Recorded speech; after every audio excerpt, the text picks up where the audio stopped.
ராம் ராம், வாழ்க வளமுடன். Voice of காஞ்சிநேயர் அனைவருக்கும் இனிய காலை வணக்கம்.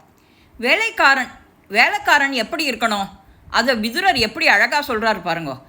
வேலைக்காரர்கள் நம்ம மீது விருப்பம் உடையவராக இருக்கணும். அவன்கிட்ட கோவிச்சிக்கவே கூடாது.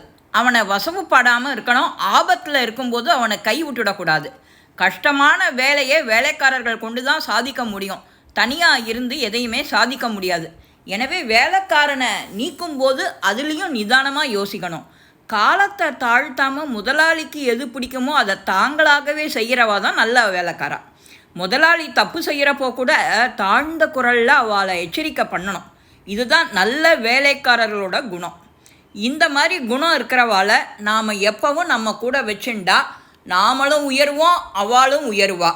இது இந்த கலிகாலத்துக்கு ரொம்பவே இன்றியமையாத இந்த மாதிரி குணம் விதுர நீதி அழகாக திருதராஷ்டிரனுக்கு எடுத்து சொல்கிறார்.